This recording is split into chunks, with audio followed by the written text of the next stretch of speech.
Hello, അപ്പോൾ നമ്മളുടെ പുതിയൊരു വീഡിയോയിലേക്ക് എല്ലാവർക്കും സ്വാഗതം. ഇന്നൊരു ഡേ ഇൻ ലൈഫ് പോലെ എടുക്കാമെന്നാണ് വിചാരിക്കുന്നത് കേട്ടോ. കാലത്തെ തിക്കും തിരക്കൊക്കെ കഴിഞ്ഞു. ഇന്ന് പിള്ളേരെ പറഞ്ഞയച്ചിട്ടില്ല കേട്ടോ. രണ്ടാൾക്കും നല്ല കഫക്കെട്ടും ചുമക്കുകയാണ്. അപ്പോൾ രണ്ടാളതിനും കൂടി ഡോക്ടറെ കാണിക്കാട്ടോ കൊണ്ടുപോയിട്ടുണ്ട്. അപ്പോൾ രാവിലത്തെ ചായപ്പണിയും ചായ കൂടിയൊക്കെ തന്നെ കഴിഞ്ഞിട്ടുള്ളൂ. ചോറും ആയിട്ടുണ്ട്. നമുക്ക് കറി വെക്കാനുണ്ട്. പിന്നെ ഒരു ലോഡ് പാത്രം കഴുകാൻ കിടക്കുന്നുണ്ട്. പിന്നെ തിരുമ്പാനുണ്ട്. അങ്ങനെ അങ്ങനെ അങ്ങനെ കുറച്ച് പണികളൊക്കെ എടുക്കുന്നുണ്ട്. പിന്നെ അടുക്കള ഒന്ന് മൊത്തത്തിൽ ഒതുക്കണം. പിന്നെ പണി കഴിഞ്ഞിട്ട് ലാസ്റ്റ് അപ്പോൾ നമ്മളിന്ന് കറി വെക്കാൻ ഒന്നും ഉണ്ടായില്ല. പച്ചക്കറിയും മീനൊന്നും ഇല്ല. അപ്പം ഉണക്കൽ കുറച്ച് ദിവസമായി വാങ്ങിയിട്ട് ഒരു പാക്കറ്റ് ബാക്കിയുണ്ട്. അപ്പോൾ എനിക്കാണെങ്കിൽ പച്ചത്തേങ്ങ അരച്ചിട്ട് ഉണക്കൽ കറി വയ്ക്കാൻ ഭയങ്കര ഇഷ്ടമാണ്. നല്ല രസമാണല്ലോ അത് കഴിക്കാൻ. അപ്പോൾ ഇന്ന് അത് വയ്ക്കാൻ വിചാരിച്ചു. അപ്പോൾ നോക്കുമ്പോൾ ഒരു മാങ്ങയുണ്ട് ഫ്രിഡ്ജിൽ. അപ്പോൾ അതും എടുത്തിട്ട് ഉണക്കമീൻ പച്ചത്തേങ്ങ അരച്ച് വെക്കണം. അപ്പോൾ ഞാൻ തേങ്ങ ഒക്കെ ചിരവി വെച്ചിട്ടുണ്ട്. ഇടയ്ക്ക് ഗ്യാപ്പ് കിട്ടുന്നതിനനുസരിച്ചിട്ട് തേങ്ങ ഒക്കെ ചിരവി വെച്ചിട്ടുണ്ട്. ഇനി രുദ്രുവിനെ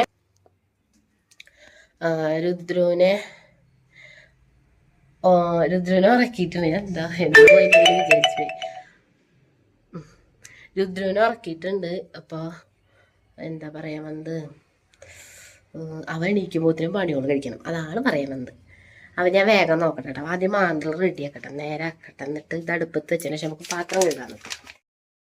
അപ്പോൾ നമ്മൾ ഉണക്കമീൻ ഇത് നേരാക്കി എടുത്തിട്ടുണ്ട് കേട്ടോ. നേരാക്കിയപ്പോൾ കുറച്ചുള്ളൂ കേട്ടോ. പിന്നെ ഇത് കുറച്ചായാലും നമ്മൾ തേങ്ങ അരച്ച് വെച്ചാലൊക്കെ അടിപൊളിയാവും കേട്ടോ. മീൻ കുറച്ചുണ്ടായാലും ചാറ് കൂട്ടാൻ നല്ല രസമാണ്. അപ്പോൾ ഇതാ പച്ചമാങ്ങയും അതുപോലെ പഴുത്ത മുളകും ഇഞ്ചി ഒക്കെ കുത്തിയിട്ടിട്ട്, പിന്നെ പൊടികൾ മഞ്ഞൾപ്പൊടി, ഉപ്പ്, മുളക് പൊടി, മല്ലിപ്പൊടി ഞാൻ ഇടാറില്ല കേട്ടോ ഉണക്കമീൻ കറി വയ്ക്കുമ്പോൾ. അപ്പോൾ അതൊക്കെ ഇട്ടിട്ട് പിന്നെ തേങ്ങാരപ്പ് കൂട്ടിയിട്ട് അരച്ചൊഴിച്ചിട്ട് മൊത്തം കൂട്ടിയിട്ടാണ് വയ്ക്കുന്നത്. രണ്ട് രീതിയിൽ വയ്ക്കുക. ആദ്യം നമ്മളുടെ പുളിവെള്ളം തിളപ്പിച്ചിട്ട് പിന്നെ മീനിട്ടിട്ട് അങ്ങനെ അരപ്പൊഴിക്കുക. ഞാനിപ്പോൾ ഇങ്ങനെയാണ് എളുപ്പത്തിന് ചെയ്യണത്. അരപ്പ് ഒക്കെ റെഡിയാക്കിയിട്ട് 2 ടീസ്പൂണ് വെളിച്ചെണ്ണയും പിന്നെ ഒരു 4-5 ചെറുള്ളി ചതച്ചതും ഞാൻ അതുപോലെ മേലെ ഇടുന്നുണ്ട് കേട്ടോ. ഇത് ഇവിടുത്തെ അമ്മയുടെ ഒരു ടിപ്പാണ് കേട്ടോ, ഈ എണ്ണ ഒഴിക്കലും ചെറുള്ളി ഇടലും. അത് ഞങ്ങളുടെ അവിടെ ഒന്നും ഇങ്ങനെ വെക്കാറില്ല. പക്ഷെ ഇവിടെ വന്നിട്ടാണ് ഞാൻ ഇങ്ങനെ ഒരു ഇത് കണ്ടത്. പക്ഷേ ഇത് അടിപൊളിയായിട്ട് അങ്ങനെ വെക്കുമ്പോൾ കറിക്ക് എന്തൊരു പ്രത്യേക ടേസ്റ്റ് ഉണ്ട്. അപ്പോൾ അതിന് ശേഷം ഞാനിതുപോലെ ചെയ്യും. അപ്പോൾ ഒക്കെ കൂടി വെച്ച് കഴിഞ്ഞാൽ നമുക്കിത് തിളപ്പിക്കാം അടുപ്പത്ത് വെച്ചിട്ട്. അപ്പോൾ കറി അടുപ്പത്തായി. ഇനിയിപ്പോൾ നമ്മളുടെ ഇവിടെയൊക്കെ ഇതാകെ പരന്ന് എടുക്കുന്നുണ്ട്. ഇത് നമുക്ക് വൃത്തിയാക്കാം, എന്നിട്ട് പാത്രം കഴുകാൻ നിൽക്കാം. അപ്പോൾ പിന്നെ പാത്രം കൊടുന്ന് വയ്ക്കുമ്പോൾ നമുക്ക് വലിയ കുഴപ്പമൊന്നും തോന്നില്ല. അപ്പോൾ ഞാൻ ഇവിടെ ഒന്ന് വൃത്തിയാക്കി എടുക്കട്ടെ. എത്ര ഒതുക്കിയാലും ഒതുങ്ങിയിരിക്കാത്തൊരു സ്ഥലമാട്ടോ അതൊക്കെ. പിന്നെ ഇവിടെ ഇങ്ങനെ കാണുമ്പോൾ മൊത്തത്തിൽ ഞങ്ങൾക്ക് വീഡിയോ എഡിറ്റ് ചെയ്യുമ്പോഴാണ് കൂടുതൽ തോന്നുന്നത്. നേരിട്ട് കാണുമ്പോൾ ഒന്നും തോന്നാറില്ല. ഇവിടെ എന്തോരം അലങ്കോലാണെന്ന് ഇങ്ങനെ തോന്നും. പക്ഷേ എനിക്ക് തോന്നണതേ, എൻ്റെ ഒരു തോന്നലാണ് കേട്ടോ, ആ ഷെൽഫിനൊക്കെ ഡോറ് വന്നാൽ ഒന്നും കൂടി വൃത്തിയാവും തോന്നുന്നത്. ഇതിങ്ങനെ ഓപ്പൺ ആയിട്ടിരിക്കുന്നതുകൊണ്ടായിരിക്കാം എനിക്കൊരു വൃത്തികേട് തോന്നണത്. പിന്നെ എന്താ പറയുക, നമ്മൾ പിന്നെ എപ്പോഴും നമ്മളെ കൗണ്ടർ ടോപ്പിൻ്റെ മുകളിൽ എപ്പോഴും ഓരോ ഡപ്പകളും കാര്യങ്ങളൊക്കെ ഉണ്ട്. അത് അങ്ങനെ തന്നെയാണ് അവിടെ. അതെത്ര നമ്മൾ മാറ്റിയാലും മാറാതെ ഇരിക്കുന്ന കുറച്ച് സാധനങ്ങളാണ്. പിന്നെ നമ്മൾ 2 മിക്സിയൊക്കെ ഉണ്ട് കേട്ടോ. അത് അമ്മയ്ക്ക് ആരോ ഒരെണ്ണം കൊടുത്തതാണ്. ഒന്ന് നമ്മളുടെ വീട്ടിലുണ്ടായിരുന്നതാണ്. പിന്നെ നമ്മൾ കറി തിളച്ചിട്ടുണ്ട്. കറി പുളി ഇത്തിരി കുറവായിരുന്നു കേട്ടോ. മാങ്ങയ്ക്ക് വിചാരിച്ചത്ര പുളി ഉണ്ടായിരുന്നില്ല. പുളി കുറവുള്ള മാങ്ങയായിരുന്നു. അപ്പോൾ ഞാൻ എക്സ്ട്രാ പുളി ഇത്തിരി പിഴിഞ്ഞൊഴിച്ചിട്ടുണ്ട് കേട്ടോ. പുളി പിഴിഞ്ഞൊഴിക്കുന്നുണ്ട്, ഒഴിച്ചിട്ടില്ല, ഒഴിക്കാൻ പോകണുള്ളൂ. പിന്നെ എന്താ പറയുക, ഈ ഭാഗത്തും ഈ ഗ്യാസിൻ്റെ മുകളിലൊക്കെ ഒന്ന് തുടച്ചെടുക്കുകയാണെ. ഞാൻ ഈ വോയിസ് കൊടുക്കുമ്പോഴേ നല്ല കിതപ്പുണ്ട്. വേറെ ഒന്നുമല്ല, ഞാൻ മേലെ ഇരുന്നിട്ടാണ് വോയിസൊക്കെ കൊടുക്കാറ് ഇപ്പോൾ കുറച്ചായിട്ട്. കാരണം റൂമിൽ മോൻ ഉറങ്ങുമ്പോഴാണ് ഫ്രീ ആവുക. റൂമിലെ പവ ഉറങ്ങുമ്പോൾ അവിടെ ഇരുന്ന് കൊടുക്കാൻ പറ്റില്ല. അപ്പോൾ ഫ്രീ ആയിട്ട് നമുക്ക് വലിയ ശല്യങ്ങളൊന്നും ഇല്ലാത്തൊരു സ്ഥലം എന്ന് പറയുന്നത് വാർപ്പിൻ്റെ മുകളിലാണ്. അപ്പോൾ ഇങ്ങോട്ട് വന്നിട്ട് ഇവിടെ ഇരുന്നിട്ടാണ് ഞാൻ കൊടുക്കുക. അപ്പോൾ കയറി വന്ന കയറ്റത്തിൽ വന്നിരുന്ന കാരണമാണ് നല്ല കിതപ്പ് വരുന്നുണ്ട്. അപ്പോൾ അതൊന്ന് ക്ഷമിക്കണം കേട്ടോ. അപ്പോൾ ഞാൻ പുളി, ഞാൻ കുറേ അപ്പോ പറയുന്നുണ്ടല്ലേ, എന്താ ചെയ്യുക, അങ്ങനെയാണ് സംസാരം. അപ്പോൾ പുളി പിഴിഞ്ഞൊഴിച്ചു. പുളി കുറവ് തോന്നിയിട്ട് നമ്മൾ അപ്പോൾ ഒഴിച്ച് വെച്ചിട്ട് കുഴപ്പമൊന്നുമില്ല. കറിക്ക് വേറെ വ്യത്യാസങ്ങളും രുചി വ്യത്യാസമൊന്നുമില്ല. പിന്നെ അതാ നമ്മളെ ചെറുള്ളിയും വേപ്പിൻ്റെ ഇലയൊക്കെ കൂടിയിട്ട് നല്ല വെളിച്ചെണ്ണയിലാട്ടോ ഞാൻ വറവിട്ടത്. കറി അടിപൊളിയാണ്. മണം വരുമ്പോൾ തന്നെ ചോറുണ്ടാന്ന് തോന്നുകയാണ്. അങ്ങനെ കറി ആയപ്പോഴാണ് ഏട്ടൻ വന്ന് പറഞ്ഞ് ഉപ്പേരിക്ക് എന്താ ചോദിച്ചു. വേറെ രണ്ടാമതും മൂന്നാമതും ഒന്നുമില്ല. അപ്പോൾ കുറച്ച് മുതിര ഇരുന്നിരുന്നു. അപ്പോൾ നേരെ ഞാൻ എടുത്തുകൊണ്ട് കഴുകി അടുപ്പത്ത് വെച്ചിട്ടുണ്ട്. അരിച്ചില്ല പ്രാവശ്യം. അതുകൊണ്ട് തന്നെ എനിക്ക് തന്നെ കല്ല് കിട്ടി, വേറെ ആർക്കും കിട്ടില്ല, എനിക്ക് മാത്രം മുതിര കഴിക്കുമ്പോൾ കല്ല് കിട്ടിയിട്ടാണ്. അപ്പോൾ അത് അടുപ്പത്ത് വെച്ചതിന് ശേഷം ഞാൻ പാത്രങ്ങൾ വേഗം കഴുകിയെടുക്കുക. നമ്മൾ അപ്പട്ട പാത്രങ്ങളാണ് കേട്ടോ. രാവിലെ എല്ലാതും കൂടി പറക്കിയിടും, എന്നിട്ട് ഒരുമിച്ച് അങ്ങോട്ട് കഴുകിയെടുക്കലാണ്. കുറച്ച് അമ്മ പോണതിൻ്റെ മുന്നേ അമ്മ കഴുകി തരും. പിന്നെ അവിടെ നിന്ന് ഇങ്ങോട്ടുള്ളത് ബാക്കി കുറേ ഉണ്ടാവും, അതൊക്കെ കൂടി കഴുകി നമ്മളെ പണി മൊത്തത്തിലാണ്ട് കഴുകി കിട്ടാം. പിന്നെ അടുക്കള തുടക്കലും കാര്യങ്ങളൊക്കെ കഴിഞ്ഞ കാരണം ഇനി ഇത് കൊണ്ടൊക്കെയേ വേണ്ടുള്ളൂ. പിന്നെ നമ്മൾ ഉപ്പേരിഞ്ഞ് സെറ്റാക്കണം. അപ്പോൾ ഇനി രുദ്ര പുറക്കായ കാരണം സുഖമായിട്ട് കാര്യങ്ങൾ നടക്കും. അവ ഉണർന്നിരിക്കുകയാണെങ്കിൽ ഇതൊക്കെ അവിടെ പെൻഡിങ് ആയിട്ട് നിൽക്കുന്ന കാര്യങ്ങളാണ് കേട്ടോ. കുട്ടികളുടെ അമ്മമാർക്ക് മനസ്സിലാവും അവസ്ഥ. അപ്പോൾ നമ്മൾ പാത്രങ്ങളിൽ പകുതിയാകുമ്പോൾ തന്നെ രുദ്ര എണീറ്റ് വന്നു. പകുതിയല്ല, 3/4 ഭാഗം കഴിഞ്ഞു. അപ്പോഴാണ് അവ എണീറ്റ് വന്നത് കേട്ടോ. ഇപ്പോൾ ഇതുപോലൊരു ഫീഡിങ് ബോട്ടിൽ ഞാൻ വാങ്ങിയതാട്ടോ. ഇതിപ്പോൾ വാങ്ങിയിട്ടുള്ളതാണ്. അപ്പോൾ അതിൽ വെള്ളം കൊടുത്തു കഴിഞ്ഞാൽ കുറേ നേരം അതിൽ ഇങ്ങനെ വെള്ളം കുടിച്ചുകൊണ്ടിരിക്കും. അപ്പോൾ ആൾക്ക് ഒരു പാല് കുടിക്കുന്ന ഫീലിങ്ങും ആവും. അപ്പോൾ അത് ഇങ്ങനെ ഇടയ്ക്കത് എടുത്താലാണ് പ്രശ്നം. അപ്പോൾ ഞാൻ അവനും കൂടി വർത്താനം അവനോട് ഇങ്ങനെ കൊഞ്ചിക്കുകയാണ് കേട്ടോ. പക്ഷേ ഞാനത് ഇട്ടപ്പോൾ സൗണ്ടില്ല. അത് കാരണമാണ് ഞാൻ പിന്നെ വോയിസ് കൊടുക്കാൻ വിചാരിച്ചത്. പിന്നെ അതിൻ്റെ ഇടയിൽ നമ്മളുടെ മുതിര വറവിട്ട് കേട്ടോ. ചെറുള്ളിയും വെളുത്തുള്ളിയും വേപ്പിൻ്റെയിലൊക്കെ കൂടിയിട്ട് കുത്തി വറവിട്ടിട്ട് സെറ്റാക്കിയിട്ടുണ്ട്. പിന്നെ അതാ നമ്മളെ തിരുമ്പൽ ഇതിവിടെ ഇങ്ങനെ നടന്നുകൊണ്ടിരിക്കുന്നുണ്ട്. അപ്പോൾ അതൊക്കെ ഇതിൻ്റെ ഇടയിൽ ഇങ്ങനെ നടന്നുകൊണ്ടിരിക്കുന്നുണ്ട് കേട്ടോ. ഇന്ന് വ്ളോഗ് എടുക്കണം എന്ന് വിചാരിച്ചിട്ട് ഫുള്ളാക്കാൻ പറ്റിയില്ല. പിള്ളേരൊന്നും സ്കൂളിലേക്ക് പോകാത്ത കാരണേ അവർ ഇടയ്ക്കിടയ്ക്ക് ഫോണൊക്കെ നോക്കിയിരുന്നിട്ടേക്ക് ശരിക്കും മുഴുവനായിട്ട് വീഡിയോ എടുക്കാൻ പറ്റിയില്ല. ഊണയിക്കണതോ ഒന്നും എടുക്കാൻ പറ്റില്ല. ഊണയിക്കലൊക്കെ കഴിഞ്ഞ് ഇന്ന് കുറേ കാലത്തിന് ശേഷം നല്ലൊരു ഉറക്കം ഇറങ്ങി ഉച്ചയ്ക്ക്.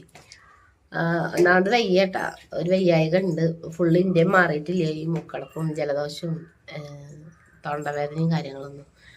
അപ്പം അതിൻ്റെ ഒരു ക്ഷീണവും കാര്യങ്ങളും ഉണ്ട്. അപ്പോൾ ഞങ്ങൾ ഇവരെ കണ്ടപ്പോൾ മാസ്ക് വെച്ചിട്ട് നടക്കണം. ചുമക്കായ കാരണം ഡോക്ടർ മാസ്ക് വയ്ക്കാൻ പറഞ്ഞേക്കണം. അത് പാറു മാത്രമേ വയ്ക്കണുള്ളൂ, ദൈവം വയ്ക്കണമെന്നില്ല കേട്ടോ. അത് ഞങ്ങളെല്ലാവരും നല്ലൊരു ഉറക്കം ഇറങ്ങി എണീറ്റ് ഇപ്പോൾ ചായ വെച്ചിട്ടുണ്ട് ഞാൻ. ചായക്ക് ഇനിയിപ്പോൾ എന്തെങ്കിലും ഉണ്ടാക്കണ്ടേ വെച്ചിങ്ങനെ ഇരിക്കുകയാണ്. തേങ്ങ കിട്ടിയിട്ടുണ്ട്, വലുതാണ് കേട്ടോ, കയ്യിലൊന്നും ഒതുങ്ങില്ല. നല്ല ഇളയ തേങ്ങയാണ്, മുക്കാത്ത തേങ്ങ. അപ്പം നല്ല അടിപൊളിയാവും. അപ്പം ഞാനിനി ഇത് ഒക്കെ ചിരകി സെറ്റാക്കിയിട്ട് കാണിച്ചു തരാം കേട്ടോ.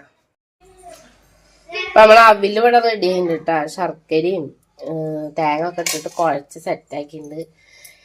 ഇതിൻ്റെ മാക്സിമം മുകളിൽ ഒരാൾ പിടുത്തം ഇട്ടിട്ടുണ്ട്.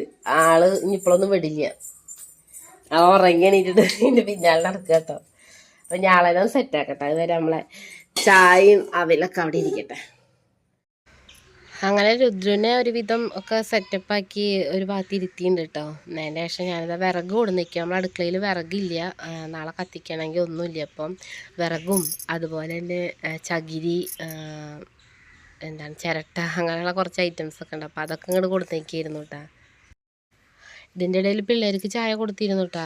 ദേവുട്ടിക്കും പാറട്ടിക്കൊക്കെ അവിലും ചായയും കൂടി കൊടുത്തിട്ടുണ്ടായി. ഞാനത് വീഡിയോയിൽ കാണിച്ചിട്ടില്ല, കാണിക്കാൻ മറന്നുപോയി. അതുപോലെ ശ്രേയ ചേച്ചി വന്നിട്ടുണ്ട്. അപ്പോൾ അവരൊക്കെ കൂടി നല്ല കളിയിലാണ്. അപ്പം നമ്മൾ വിറക് കൊടുന്നിരിക്കുന്ന പണിയിലാണ് കേട്ടോ. അത് കഴിഞ്ഞ് കഴിഞ്ഞാൽ ആ ഒരു ഇത് കഴിയുമല്ലോ. പിന്നെ വിറകൊക്കെ കൊടുന്ന് വെച്ചതിൻ്റെ ശേഷം അത് അടിക്കാൻ നിന്നു.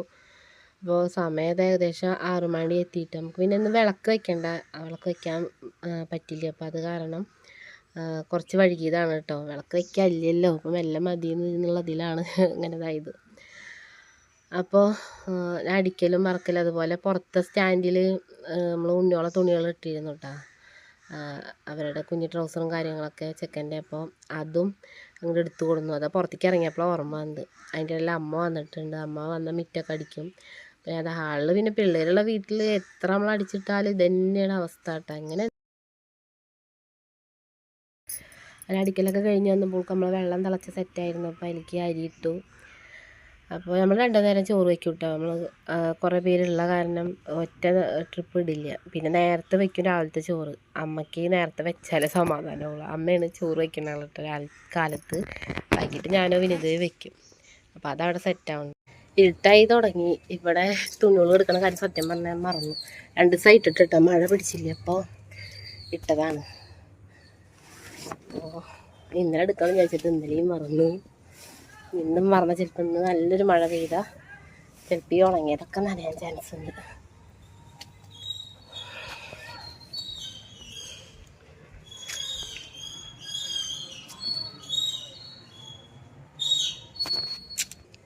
അപ്പോൾ ഇതാ തുണികളൊക്കെ എടുത്ത് കഴിഞ്ഞു കേട്ടാ. ഇനി ഇത് മടക്കിയിട്ടില്ല, മടക്കാൻ നിന്നാൽ ചിലപ്പോൾ നല്ല ഇരുട്ടാവും. ചന്ദ്രനെ കാണണ്ട. ഇന്ന് മൊത്തം നല്ല നേരം വൈകിട്ടാണ്. നമ്മൾ കൊടുന്നുവെച്ച തുണികളൊക്കെ അതാ വേഗം വേഗം മടക്കി വെക്കുകയാണ്. അതൊക്കെ മടക്കി വെച്ചതിന് ശേഷം ഞാൻ പിന്നെ മേല് കഴുകിയിട്ടാണ്. മേല് കഴുകി വന്നപ്പോഴേക്കും ചോറ് വെന്തു സെറ്റായിട്ടുണ്ട്. അപ്പോൾ നമുക്ക് ഇനി അത് ഊറ്റിയെടുക്കണം. അതുപോലെ ഇനി കുറച്ച് പാത്രങ്ങളൊക്കെ അവിടെയും ഇവിടെ ഒക്കെ ആയിട്ടുണ്ടാവും. അപ്പോൾ അതൊക്കെ കൂടി കഴുകാൻ കൊണ്ടുവയ്ക്കണം. അപ്പോൾ പിന്നെ നമ്മളുടെ അടുക്കളപ്പണി കണ്ട് ഏകദേശം മുഴുവനാവും. നിങ്ങളും ഇങ്ങനെയൊക്കെ തന്നെയാണോ പണികൾ? എനിക്ക് വിനിത ഉണ്ടെങ്കിൽ ഒന്നും കൂടി ഹെൽപ്പാണ് കേട്ടോ. അപ്പോൾ അവളില്ലാത്ത കാരണമാണ് നമുക്ക് ഒന്നും കൂടെ പണികൾ. പിന്നെ അമ്മയായാലും നന്നായി നമ്മളെ കൂടെ ഹെൽപ്പ് ചെയ്യും. കാലത്ത് പോകുമ്പോൾ ഒക്കെ ചോറും കറിയൊക്കെ പറ്റണതൊക്കെ ആൾ ചെയ്ത് വയ്ക്കും. പിന്നെ വന്നാലും എന്തെങ്കിലും പാത്രങ്ങളൊക്കെ ഉണ്ടെങ്കിൽ കഴുകിത്തരും, മുറ്റമൊക്കെ അടിച്ചു തരും. നമുക്ക് നമ്മളെ കുഞ്ഞിച്ചക്കുള്ള കാരണമാണ്. അല്ലെങ്കിൽ പിന്നെ വലിയ കുഴപ്പമില്ല. അവൻ ഇപ്പോൾ ഒരു ഇത്തിരി വാശിയും കാര്യങ്ങളൊക്കെ ഉള്ളതുകൊണ്ടാണ്. എന്നാലും സാധാരണ ചില മക്കളെ പോലെ അത്രയും വാശിയില്ല കേട്ടോ. അത് പിന്നെ ഒരു സമാധാനം. നല്ല വാശി പിടിക്കുന്ന കുട്ടിയാണെങ്കിൽ നമുക്ക് ഇത്രയും ചെയ്യാൻ പറ്റില്ല. അപ്പോൾ അങ്ങനെ ആ പണികളും കാര്യങ്ങളൊക്കെ കഴിഞ്ഞു. ഒന്ന് നേരത്തെ തന്നെ ഇവർക്കൊക്കെ വിശപ്പ് തുടങ്ങിയപ്പോൾ അവർക്ക് ചോറ് കൊടുക്കാൻ ഇരുത്തിയിട്ടോ. ദേവുട്ടിയും പാറട്ടിയും ഉമ്മറത്തിന്ന് ചോറുന്നുണ്ട്. ഞാൻ കുഞ്ഞിച്ചക്കന് അപ്പുറത്തിന്ന് ചോറൊക്കെ കൊടുത്തു. ചോറൊക്കെ കൊടുത്ത് വന്നപ്പോൾ വീണ്ടും അടിച്ചോടം കണ്ടില്ലേ, വീണ്ടും പരത്തിയിട്ടിട്ടുണ്ടാവും. അപ്പോൾ നമ്മൾ താഴത്താലൊക്കെ എടുക്കുക. അപ്പോൾ അവിടെ ഒന്നുകൂടി അടിച്ച് വൃത്തിയാക്കിയിട്ട് ഞാൻ എന്താ പായൊക്കെ വിരിക്കുകയാണ് കേട്ടോ. ഞങ്ങളെല്ലാവരും താഴത്ത് പായ വിരിച്ചിട്ട് അങ്ങനെയായിട്ടൊക്കെ എടുക്കാറ്. ചൂട് തുടങ്ങി കഴിഞ്ഞാൽ അങ്ങനെ ഒരുമിച്ച് കിടക്കാൻ പറ്റില്ല. അപ്പോൾ കട്ടിലിൻ്റെ മേലെ രണ്ടാളൊക്കെ എടുത്ത് അങ്ങനെയൊക്കെ വേണം. അപ്പോൾ ഇപ്പം ഞങ്ങളെല്ലാവരും താഴെയാണ് കിടക്കാറ്. അതുപോലെ വിരിപ്പൊക്കെ വിരിച്ച് സെറ്റാക്കി കിടക്കും. ആദ്യമൊക്കെ കിടക്കുമ്പോൾ താഴെ കിടക്കുമ്പോൾ ഒരു ബുദ്ധിമുട്ടുണ്ടായിരുന്നു. ബെഡ്റൂമിൽ കിടന്നിട്ട് പിന്നെ താഴെ കിടക്കും. ഇപ്പോൾ പിന്നെ ഞങ്ങൾക്കായാലും മക്കൾക്കായാലും അതൊന്നൊരു കുഴപ്പമില്ല കേട്ടോ. അപ്പോൾ നമ്മൾ വീഡിയോ ഇഷ്ടമായെങ്കിൽ ലൈക്ക് ചെയ്യുക, കമൻറ്റ് ചെയ്യുക. അതുപോലെ പുതിയ കൂട്ടുകാർ ആരെങ്കിലുമൊക്കെ ഉണ്ടെങ്കിൽ സബ്സ്ക്രൈബ് ചെയ്ത് സപ്പോർട്ട് ചെയ്യാം കേട്ടോ. അപ്പോൾ പുതിയൊരു വീഡിയോ ആയിട്ട് വരുന്നവരെ ബായ്.